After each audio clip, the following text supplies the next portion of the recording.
नमस्कार, मैं एम के पांडे। हमारी धारा पर आपका स्वागत है।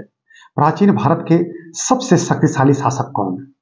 मुझे लगता है हम जो पढ़ते हैं और मुझे जो प्रतीत होता है, हमें यह कहने में तनिक भी संकोच नहीं है कि प्राचीन भारत के सबसे शक्तिशाली शासक समुद्रगुप्त थे। गुप्त साम्राज्य के महान गुप्त शासकों में सबसे बड़े शासक समुद्रगुप्त, जिन्होंने अपनी सही रणनीति और युद्ध कौशल से पूरे भारत को राजनीतिक एकता के सूत्र में बांध लिया। उन्होंने अपने विजयी अभियान को 4 चरण में बांटा और उसके लिए उन्होंने 4 नीतियां घोषित की। 4 उसके लिए उन्होंने एक तरफ से अपनी बहुत बड़े स्तर की नीति बनाई।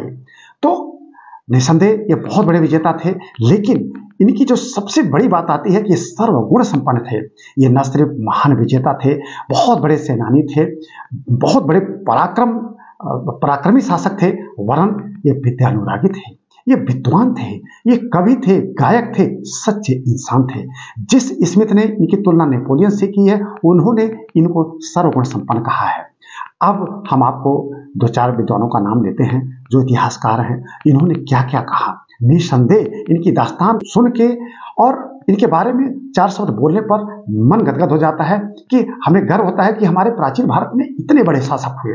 पढ़ने पर बहुत बहुत अच्छा लगता है। अब देखिए, 2-4 विद्वानों का हम नाम लेते हैं। सबसे खास डॉक्टर रमेश चंद्र मजुमदार ने तो कहा कि समुद्रगुप्त इतने बड़े शासक थे कि वहां से युग परिवर्तन हुआ, यानी वहां से युग ही बदल गया, इतने बड़े शासक थे। इसी तरह से प्रोफेसर राखलदास बनर्जी ने इन्हें कहा, स्पष्ट रूप से कहा, गुप्ता शासकों में सबसे बड़े शासक समुद्रगुप्त थे।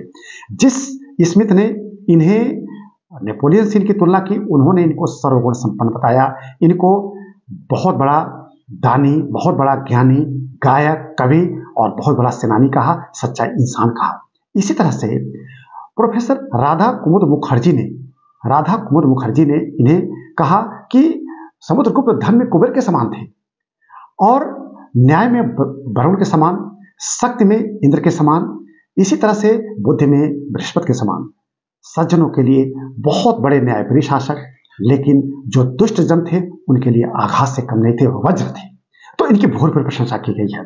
इनकी पूरी प्रशंसा ही प्रयाग प्रशस्ति है, जिसको इनके राजकवि, राष्ट्रीय कवि, इनके दरबारी कवि हर्षण ने लिखा, चंपू शैली में, ब्राह्मी लिपि में है। वो प्रयाग में सबके सामने उपस्थित है। किताबों में पूरा का पूरा विवरण आता है प्रयाग प्रशस्ति का, उसमें भूर इनकी प्रशंसा की गई है। क्या नहीं कहा गया इनके लिए। हरिशरण ने इनको कविराज की उपाधि दी है। उस प्रयाग प्रशस्ति में इनके लिए कविराज आता है। कविता लिखने का इनको कविता पढ़ने का, गद्य और पद्य दोनों पर इनका बराबर एक अधिकार था, तो इनको कविराज कहा गया है।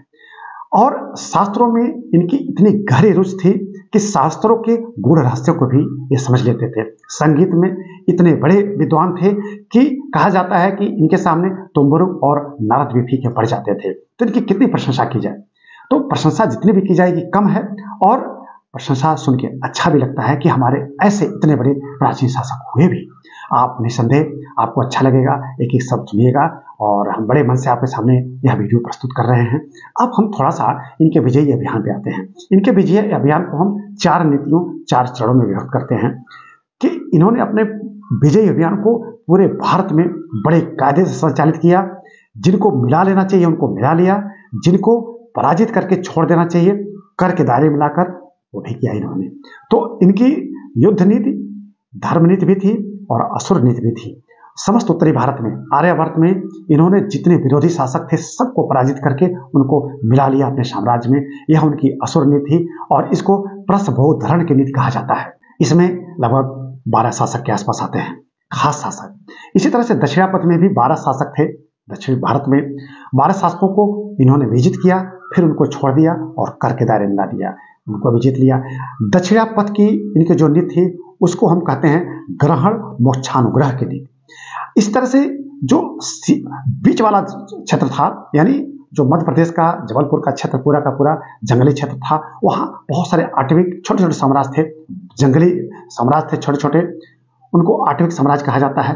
लगभग वहाँ 18 ऐसे छोटे छोटे साम्राज्य थे, उनको भी उन्होंने जीत लिया। फिर सीमांत प्रदेश, जो सीमाई क्षेत्रों में जो शासक थे उनको भी जीता। सीमांत क्षेत्रों पर विजय के लिए उन्होंने जो नीति अपनाई उसको कहा गया सर्व कर दाना व्याकरण की नीति। तो उन्होंने इस तरह से 4 नीतियां अपनाई और उन्होंने जो बाहर द्वीपी साम्राज्य थे उनके साथ उन्होंने, या हम कहेंगे कि विदेशों से भी उन्होंने बड़ा अच्छा संबंध रखा।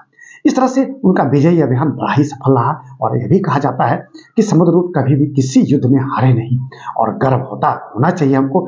अब हम खुद के कोई मैटर निकालें, नहीं ये नहीं वो नहीं, मन में अगर नकारात्मक भाव रखेंगे तो सब में वो नकारात्मक भाव मिल जाएंगे, ठीक है।